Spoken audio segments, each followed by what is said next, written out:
চেষ্টা করেন আপনার ছেলেকে আলেম বানানোর, চেষ্টা করেন না, চেষ্টা করলে তো কোনো ক্ষতি নাই। আলেম বানান, আলেম বানাইলে পড়ি আপনার জানাজার ফিরে দিতে পারবে, শেষ গোসলটা দিয়ে দিতে পারবে। যারা মারা যায়, আমরা তো ইমাম সাহেব অনেকে বলে হুজুর আয়া দোয়া দেন তো, আমরা বলি ছেলেকে বলি আপনি তো ছেলে, আপনার সাথে থাকেন। হনা না ডর করে, ডর হনা হনা সময় নাই, আমি যে এখানে ওই হানি বাউতা দেখায়। চিন্তা করেন ছেলে হয়েও শেষ গোসলটা বাবার চায় না, কারণ ভয় পায়। আপনি যদি আপনার ছেলেকে আলেম বানিয়ে যান, অবশ্যই আপনাকে শেষ গোসল দিবে, আপনার জানাজার নামাজটা পড়ে। সুবহানাল্লাহ, এতে আর ভাগ্যের বিষয় আছে। আল্লাহর কাছে লাখ লাখ শুকর, আমি কোথায় ছিলাম আর কোথায় এসেছি। দেখেন না, চিন্তা করি আমি কোথায় ছিলাম, মানুষের ঘরে দোকানে দোকানে থাকতাম, আজকে আল্লাহ পাক রব্বুল আলামিন কোথায় এনেছেন, এটা শরমের বিষয় না। আসলে আল্লাহ পাক রব্বুল আলামিন যে কবুল করেছেন, এর শুকরিয়া। ছেলেকে আলেম বানান, অথবা আপনার মেয়েকে একজন আলেমের সাথে বিবাহ দেন, অথবা আলেমকে মহব্বত করেন, আলেমের সাথে ভালো সম্পর্ক রাখেন, দেখবেন আল্লাহ পাক রব্বুল আলামিন আপনাকে এই উসিলা মাফ করে দিবেন। সুবহানাল্লাহ, আল্লাহ পাক রব্বুল আলামিন যাকে কবুল করেন, যাকে আল্লাহ তাআলা পছন্দ করেন, তাকে কবুল করেন। সুবহানাল্লাহ, এটা বিশ্বাস করছি।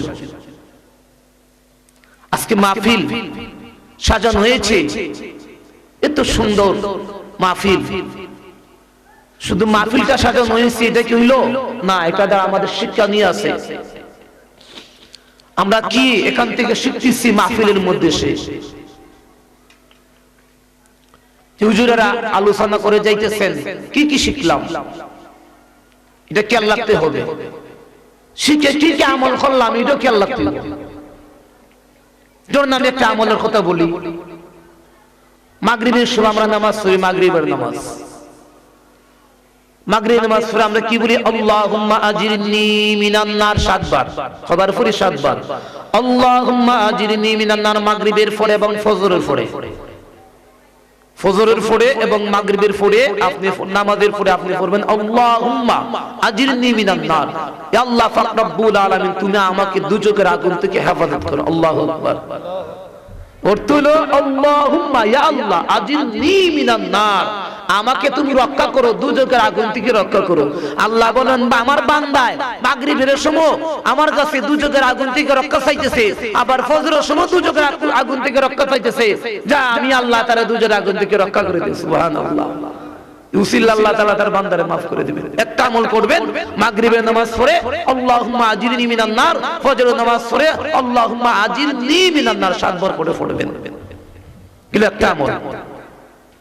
দ্বিতীয় আমল হলো আপনি বিসমিল্লাহির রহমানির রহিম মাগরিবের নামাজ পড়ে 19 বার, ফজরের নামাজ পড়ে 19 বার।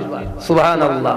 কারণ জাহান্নামের মধ্যে যে ফেরেশতারা পাহারাদার থাকবেন, পাহারাদার যে ফেরেশতারা থাকবেন, তাদের কপালের মধ্যে লেখা থাকবে বিসমিল্লাহির রহমানির রহিম। জাহান্নামের ফেরেশতা পাহারাদারও থাকবেন 19 জন, এবং তাদের কপালের মধ্যে থাকবে কি বিসমিল্লাহির রহমানির রহিম লেখা। ওই বিসমিল্লাহির রহমানির রহিম লেখার কারণে তাদেরকে দুজকের আগুন স্পর্শ করতে পারবে না। সুবহানাল্লাহ। এইজন্য আল্লাহ রাসূল সাল্লাল্লাহু আলাইহি ওয়াসাল্লাম ফরমান, যে ব্যক্তি মাগরিবের নামাজ পড়ে এবং ফজরের নামাজ পড়ে বিসমিল্লাহির রহমানির রহিম, বিসমিল্লাহির রহমানির রহিম, বিসমিল্লাহির রহমানির রহিম 19 বার পড়বে, ইবাদত আমল করবে, ওই ব্যক্তি মারা যাওয়ার আগ পর্যন্ত আমল করবে, আল্লাহ পাক রব্বুল আলামিন তাকে দুজকের আগুন থেকে হেফাজত করবেন। সুবহানাল্লাহ। দুইটা আমল কি আমরা করতাম না? আল্লাহুম্মা আজিরনি মিনান নার, আল্লাহুম্মা আজিরনি মিনান নার। শিখলাম আল্লাহুম্মা আজিরনি মিনান নার, কি বলছি? আল্লাহুম্মা আজিরনি মিনান নার, আল্লাহ তুমি অর্থ হলো আল্লাহ তুমি আমাকে দুজকের আগুন থেকে রক্ষা করো, হেফাজত করো। এগুলো দুইটা আমল করবেন। দুইটা আমল আমি বলে গেলাম। এখন আসি নামাজ কোনটা নাই কিন্তু আমার, আমি কয়েকটা কথা বলে শেষ করে দিব। নামাজ, নামাজ আমাদের উপরে ফরজ, সকলের উপরে ফরজ। নামাজ পড়তেই হবে, নিজেও বাঁচতেইব, নিজের ফ্যামিলিকেও বাঁচাইতে হবে এবং আশেপাশের যারা আছে সকলদেরকেই বাঁচাইতে হবে, দুজকের আগুন থেকে হেফাজত করতে হবে। নামাজ, নামাজ আল্লাহ পাক রব্বুল আলামিন আমাদের উপর ফরজ করেছেন, নামাজ পড়তেই হবে। আপনি আমি যদি নামাজ না পড়ি, আল্লাহু আকবার, এই ওয়াক্ত নামাজ না পড়লে আমরা জানি কত কোটি কোটি বছর দুজকের আগুনে থাকতে হবে। আল্লাহু আকবার, কত কোটি কোটি বছর দুজকের আগুনে থাকতে হবে। এবং নামাজ পড়লে কি হবে দেখেন, আমি বলতেছি, আল্লাহ রাসূল সাল্লাল্লাহু আলাইহি ওয়াসাল্লাম ফরমান, যে ব্যক্তি যথাযথভাবে নামাজ পড়বে আল্লাহ পাক রব্বুল আলামিন তার দুনিয়ার মধ্যেই পাঁচটা বিশেষ নিয়ামত দান করবেন। এর মধ্যে একটা হলো তার অভাব অনটন আল্লাহ তাআলা দূর করে দিবেন। সুবহানাল্লাহ। তার ঘরের নামাজি ব্যক্তিকে তার ঘরের যত অভাব অনটন সব আল্লাহ দূর করে দিবেন। সুবহানাল্লাহ। তার কবরের আযাবকে আল্লাহ তাআলা হেফাজত করবেন। সুবহানাল্লাহ। কবরের আযাব থেকে আল্লাহ তাআলা তাকে রক্ষা করবেন। এইগুলো 2 নম্বর। 3 নম্বর হলো তার আমলনামাটা ডান হাতে দিবেন। দেখেন, কাল কিয়ামতের দিন কাউরে দিবেন আল্লাহ তাআলা ডান হাতে, আবার কাউকে দিবেন বাম হাতটা পিছনের দিকে দিবেন। বাম হাত পিছনের দিকে দিয়া, উল্টা দিকে দিয়া তার বাম হাতের মধ্যে আমলনামাটা দিবেন। যারা বাম হাতে দিবেন সে জাহান্নামী, যারা ডান হাতে দিবেন সে হলো জান্নাতি। আমরা জানি দিয়া। তো কাল কিয়ামতের দিন যে ব্যক্তি নামাজি ব্যক্তি, এই নামাজি ব্যক্তিকে আল্লাহ পাক রব্বুল আলামিন ডান হাতের মধ্যে আমলনামা দিবেন, বলবেন যাও তুমি জান্নাতের মধ্যে চলে যাও। সুবহানাল্লাহ। তুমি দুনিয়ার মধ্যে নামাজ পড়তে, নামাজি ছিলে তাই। এবং ওই ব্যক্তি ফুল সিরাতের ফুল অতি বিদ্যুতের ন্যায় তাড়াতাড়ি পার হইতে পারবে। সুবহানাল্লাহ। কোন ব্যক্তি? নামাজি ব্যক্তি। 30,000 বছর ওই ফুল সিরাতের ফুল পার হইতে সময় লাগবে।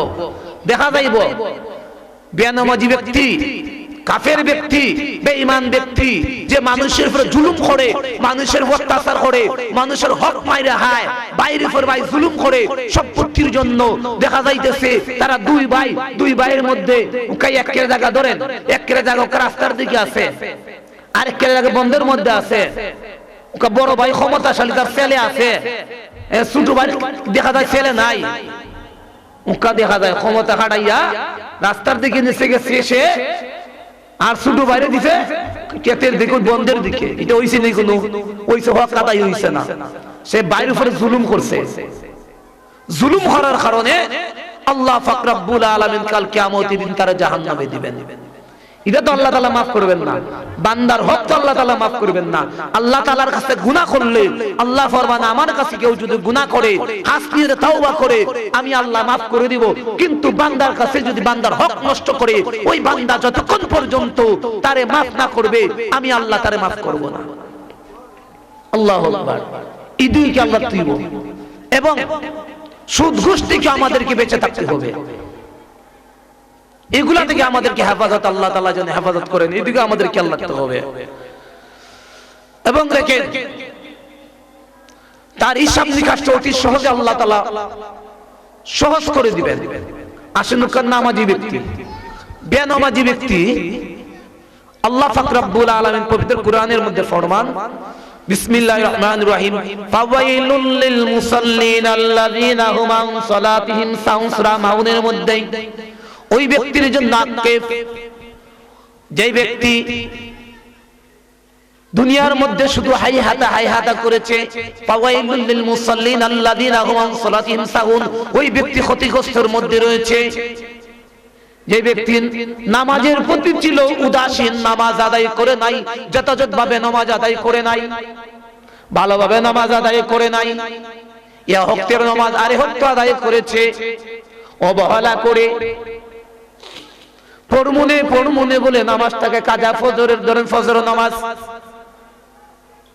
মুয়াজ্জিন সাহেব আযান দিয়েছেন, আল্লাহু আকবার, আল্লাহু আকবার, আল্লাহ সবচেয়ে বড়, আল্লাহ সবচেয়ে বড়, আল্লাহ সবচেয়ে মহান, আল্লাহ সবচেয়ে মহান, আশহাদু আল্লা ইলাহা ইল্লাল্লাহ, আল্লাহ ছাড়া কোনো মাবুদ নাই, আশহাদু আন্না মুহাম্মাদুর রাসূলুল্লাহ, হযরত মুহাম্মদ রাসূলুল্লাহ সাল্লাল্লাহু আলাইহি সাল্লাম তাআলার রাসূল। হাইয়া আলাস সালাহ, হাইয়া আলাল ফালাহ, নামাজের দিকে আসো, কল্যাণের দিকে আসো। মুয়াজ্জিন সাহেব ডাকতেছেন, হাইয়া আলাস সালাহ, হাইয়া আলাল ফালাহ, নামাজের দিকে আসো, কল্যাণের দিকে আসো। অথচ আমি বলতেছি আর একটু ঘুমাইলো, আর একটু ঘুমাইলো। কেন আমার সরমুনে সমতা আছে, সমতা আছে, এটা কইতে কইতে দিয়া আসো জুটিছি। কেন আমার কাজা খান লাগে, এটা অবহেলা না? অবহেলা। অবহেলার মধ্যে নামাজ কাজা করা যাবে না। নামাজ যে কাজা করবে এও গুনাহগার হবে। 288 কোটি বছর আগুনে জ্বলতিব, নামাজ এ হক কাজা করল, বুঝছেন নি? এবং দেখেন নামাজ যে ব্যক্তি আদায় করে না, বেনামাজি ব্যক্তি, আল্লাহ পাক রব্বুল আলামিন তারে 15টা শাস্তি দান করবেন, 15টা শাস্তি দিবেন। দুনিয়াতে 6টা শাস্তি, দুনিয়ার মধ্যে করা শাস্তি 6টা শাস্তি। যে সময় মারা যাবে সাকরাতের সময় তার 3টা শাস্তি, খবরের সময় 3টা শাস্তি, খবরের মধ্যে 3টা শাস্তি। কাল কিয়ামতের দিন যখন তাকে উঠানো হবে কিয়ামতের ময়দানে, তখন তার আরো 3টা শাস্তি, মূল হলো 15টা শাস্তি। বেনামাজি ব্যক্তিকে দেওয়া হইব। আপনি কদিন বাঁচবো, কতদিন বাঁচবো? 50 বছর, 60 বছর, 70, 80 বছর দুনিয়ায় ছেড়ে তো যাইতে অন্ধকার কবরে। আমাদের দাদা গেছেন, দাদি গেছেন, মা গেছে, বাবা গেছেন, ওকলে গেছেন, নিজের হাতে দেখেন না কতলারা দাফন করাইছেন, কতলার জানানো আদায় করছেন। নিজে তো যাইতে হইব, এটা বিশ্বাস করতে হইব, বিশ্বাস করতে হইব। একদিন একদিন যাইতে হইব। এখন ক্ষমতা দিয়ে হাইলি দিব, ক্ষমতা আছে, শক্তি আছে, টাকা আছে, পয়সা আছে, ক্ষমতা দেখায়, সবকিছু আছে, ক্ষমতা থাকবে না। একদিন ক্ষমতা থাকবে না। যখন দেখা যাবে মরণের সময় হয়ে গেছে, হঠাৎ দেখা যায় আল্লাহ পাক রব্বুল আলামিন আজরাইল আলাইহিস সালাম রে বলেছেন, যাও অমুক ব্যক্তির রূহটা কবজ করে নিয়ে আসো। সাকরাতের সময় যখন হয়ে যাবে, ফেরেশতারা এক এক করে বিদায় নিয়ে যাবেন। কোন কোন ফেরেশতা? একজন ফেরেশতা আসবেন, ও ভাই, আমি তোমার দুনিয়ার মধ্যেই খানা পিনার দায়িত্ব ছিলাম, খাবারের দায়িত্ব ছিলাম, তালাশ করে দিতাম। আজকে দেখলাম দুনিয়ার মধ্যে তোমার সামান্য বিন্দু পরিমাণ দানা নাই, খানি নাই। ও ভাই, আমি বুঝতে পারলাম তোমার দুনিয়ার জিন্দেগি শেষ। আর একজন ফেরেশতা আসবেন, ভাই, আমি তোমার পানীয় খাবার ছিলাম, দায়িত্ব ছিলাম, পানির দায়িত্ব ছিলাম, পানিরে বন্টন করাইতাম, তোমার খাওয়াইতাম। আজকে তোমার দেখলাম সারা দুনিয়ার মধ্যে বিন্দু পরিমাণ পানি নাই, পানি নাই, তোমার জন্য পানি নাই। এতে বুঝলাম তোমার হায়াত শেষ। এক এক করে সালাম দিয়ে তারা বিদায় নিয়ে যাবে। এখন দেখা যাবে ওই ব্যক্তির চক্ষু দিয়ে পানি আসবে।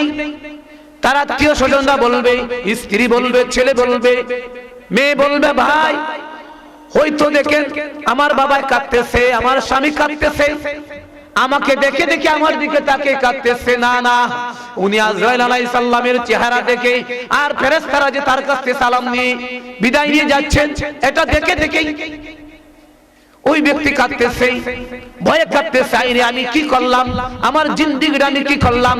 70 বছর, 60 বছর, 80 বছর আমার জিন্দেগিটা আমি কেট কাটাইলাম, কেন নামাজ পড়ে নাই, আল্লাহ তাআলার হুকম আহকাম কেন পালন করে নাই? আজকে তো শেষ, আজকে আমার জীবন শেষ, হায়াত শেষ। এটা তখন বলবে, তখন তার চক্ষু দিয়ে পানি আসবে। সকলে বলবে, হায় রে, আমাকে দেখে দেখে কাঁদতেছে, অথচ না, পরকালের জন্য কাঁদতেছে। তারা জাহান্নাম দেখানো হবে। আল্লাহু আকবার, জাহান্নাম দেখানো হবে। বলা হবে, তোমাকে ওই জাহান্নামের মধ্যে পাঠানো হবে। তখন ব্যক্তি আরো কাঁদবে, বলে, হায় রে, আমার সম্পত্তি যেমনি আছে এমনি থাকবে, আমার ছেলে মেয়ে থাকবে, স্ত্রী থাকবে, সব থাকবে, আমি থাকবো না। আজকে খুতবার বিষয় ছিল ওই যে জুমার বিষয়, যে খুতবার মধ্যে কিভাবে বেঈমান ব্যক্তি মারা যাবে, চিন্তা করেন, হাদিসের মধ্যে দেখলাম, যেমন ধরেন ধন সম্পত্তি, একজন বন্ধু ধন সম্পত্তি নিজের, পরিবার পরিজন একজন বন্ধু, তার আমলটা হইল একজন বন্ধু। যখন তার সময়টা ঘনিয়ে আসবে তখন বন্ধু তার ধন সম্পত্তি বলবে, ভাই আমি তোমার সাথে আছি, তুমি যতদিন পর্যন্ত দুনিয়া আছো আমি তোমার সাথে আছি, যতদিন যখন তুমি দুনিয়া থেকে বিদায় নিয়ে যাবে তখন আমি তোমার সঙ্গী থাকবো না। পরিবারে পরিজন এইভাবে বলবে, ধন সম্পত্তি বলবে, একমাত্র আমলে বলবে, ভাই আমি তোমার সঙ্গে দুনিয়ার মধ্যে ছিলাম, পরকালে থাকবো, যতক্ষণ পর্যন্ত আমি তোমাকে জান্নাতের মধ্যে না নিয়ে যাব ততক্ষণ পর্যন্ত আমি তোমার সঙ্গ ত্যাগ করবো না। সুবহানাল্লাহ। আমল করতে হবে, নামাজ পড়তে হবে, 5 ওয়াক্ত নামাজ আল্লাহ তাআলা আমাদের উপর ফরজ করেছেন, নামাজ পড়তে হবে, নামাজ পড়তে হবে। আসেন, নামাজ না পড়লে বেনামাজি ব্যক্তি আল্লাহ পাক রব্বুল আলামিন কি কি শাস্তি দেন দেখেন। একটা শাস্তি হলো তার ঘরের মধ্যে আল্লাহ পাক রব্বুল আলামিন বেনামাজি ব্যক্তির ঘর থেকে রহমত বরকত উঠিয়ে নিয়ে নেবেন। বুঝছেন, রহমত বরকত থাকবে না। এই ব্যক্তি মাসে যদি 1 লাখ টাকা ইনকাম করে তো দেখা যাবে তার ঘরের অভাব অনটন, শুধু অভাব অনটন। কারণ কে ব্যক্তি বেনামাজি ব্যক্তি, এবং এই ব্যক্তি যতই দোয়া করুক না কেন তার দোয়া কবুল হবে না আল্লাহ তাআলার কাছে। কারণ বেনামাজির ব্যক্তির দোয়া আল্লাহ তাআলা কবুল করেন না। আরে আমরা দোয়া করে কবুল হয় না, আরে ভাই তুমি নামাজ পড়ো না, কে নামাজ পড়ো আগে, তারপর আল্লাহ তাআলা তোমার দোয়া কবুল করবেন, তোমার হাজত পূরণ করবেন আল্লাহ তাআলা। সুন্নি এই বেনামাজি ব্যক্তি। তারপরে দেখা যাবে ওই ব্যক্তি যে নামাজি ব্যক্তি তার কপালের মধ্যে একটা নূর চমকাতে থাকবে, বেনামাজি ব্যক্তি তার কপাল থেকে নূরের চিহ্নটা উঠে যাবে, এবং ওই ব্যক্তি মরণের সময় এমন ভাবে মরবে, লাঞ্ছিত অবস্থায় মরবে, পানির মধ্যে পড়ে মরবে, বিদ্যুতের মধ্যে লেগে মরবে, নানান ভাবে মরবে, অ্যাক্সিডেন্ট করে মরবে। আল্লাহ পাক রব্বুল আলামিন ফরমান, তুমি যদি আমাকে ভালোবাসো, আমি আল্লাহরে পছন্দ করো, আমি আল্লাহকে স্মরণ করো, আমি আল্লাহ পাক রব্বুল আলামিন তোমাকে ভালোবাসবো, তোমাকে স্মরণ করব। সুবহানাল্লাহ। তুমি আমাকে স্মরণ করো না, আমিও তোমাকে স্মরণ করব না, আমি আল্লাহ তোমার কাছ থেকে মুখটা ফিরিয়ে নিই।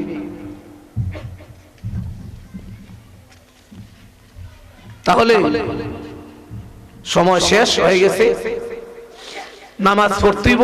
এবং দেখেন আমি বলে শেষ দিচ্ছি, মৃত্যুর সময় এত কষ্ট হবে বেনামাজি ব্যক্তির, এবং তারে খবরের মধ্যে 3টা শাস্তি দেওয়া হইব। একটা শাস্তি কি, তারে খবরের মধ্যে এমন একটা অজগর সাপ পাঠানো হবে, এই সাপের লালা যদি, লালা মানে তুতু, সামান্য বিন্দু পরিমাণ যদি সামান্য পরিমাণ পালায় কেউ নিক্ষেপ করে, সামান্য ওই সাপের লালা দুনিয়ার মধ্যে কোনো মানুষ থাকবে না, কোনো পশু পাখি যা আছে, পানি, কোনো কিছু সবকিছু বিষে পরিণত হয়ে যাবে। ওই সাপে আপনি আমাকে বেনামাজি ব্যক্তি, একমাত্র বেনামাজি ব্যক্তিকে এমন ভাবে দংশন করবে, একবার দংশন করলে পরে মাটির 70 গজ নিচে তারে একেবারে নিয়ে যাবে, তারপর আবার তারে উঠানো হবে, আবার তার দংশন করবে। এবং একজন ফেরেশতা কবরের মধ্যে আল্লাহ তাআলা নির্ধারিত করে রাখবেন যে কানে শুনেন না, চোখে দেখেন না, ওই ফেরেশতা লোহার হাতুড়ি দিয়া এমন ভাবে বাড়ি দিবেন 70 গজ নিচে, মাটির নিচে একবারে চলে যাবে, হাড্ডিগুলা চূর্ণ বিচূর্ণ হয়ে যাবে, আবার আল্লাহ তাআলার কুদরতি ভাবে তারে উঠানো হবে, আবার তারে দংশন করতে থাকবে এইভাবে। দেখছুননি, একমাত্র বেনামাজি ব্যক্তিকে তার কবরটা একেবারে সংকীর্ণ হয়ে যাবে, সামান্য চুল পরিমাণও বাকি থাকবে না, হাড্ডিগুলা চূর্ণ বিচূর্ণ হয়ে যাবে, এমনকি কাল কিয়ামতের দিন দেখা যাবে আল্লাহ পাক রব্বুল আলামিন তার মাথারে নিচ দিকে দিয়া ট্যাংটারে উপর দিকে দিয়া ফেরেশতাগণ আল্লাহ তাআলার কাছে উপস্থিত করা হবে। তখন আল্লাহ পাক রব্বুল আলামিন বেনামাজি ব্যক্তির প্রতি এমন ভাবে কাহার, সেদিন আল্লাহ তার প্রতি কাহার এমন ভাবে রাগান্বিত অবস্থা তাকাইবেন, তাকানোর সঙ্গে সঙ্গে তার যত শরীরের মাংস আছে সমস্ত কিছু জ্বরে পড়ে থাকবে, জ্বরে একবারে জ্বরতে থাকবে, হাড্ডিগুলো জ্বরে একবারে জ্বরতে থাকবে। আল্লাহু আকবার। দেখা দেবে শেষ পর্যন্ত 15 নম্বর শাস্তি রইল আল্লাহ পাক রব্বুল আলামিন তারে শেষকালে একবারে জাহান্নামের মধ্যে পাঠিয়ে দিবেন। কাকে? যে ব্যক্তি বেনামাজি ব্যক্তি। বেনামাজি ব্যক্তিকে। তাই দুনিয়াতে কতদিন বাঁচবো? যাও ওই নামাজ বাদ দিয়েছি আমরা, নামাজটা যেন আর জন্য বাদ না দিয়ে আমরা যথাসময় যেন আমরা 5 ওয়াক্ত নামাজ আদায় করতে পারি, চেষ্টা যেন করি আমরা জামাতের সাথে নামাজটা আদায় করতে পারি। সে দুনিয়াতে শেষ হওয়া যায় না, আল্লাহ তাআলা কোন উসিলায় কারে মাফ করে দিতে পারে। আল্লাহ একটা ইল্লা উসিল্লা আল্লাহ তাআলা মাফ করে দেন। আল্লাহ পাক রব্বুল আলামিন যেন আমাদেরকে 5 ওয়াক্ত নামাজ সঠিকভাবে আদায় করার তৌফিক দেন, এবং এই আজকে মাহফিলটা যারা সাজিয়েছেন আল্লাহ পাক রব্বুল আলামিন তাদের সকলকে যেন আল্লাহ তাআলা কবুল করেন। এই অত্র এলাকা আমাদের এলাকা বা সমস্ত মুর্দাবাসীকে যেন আল্লাহ তাআলা জান্নাতবাসী করেন। আমিন।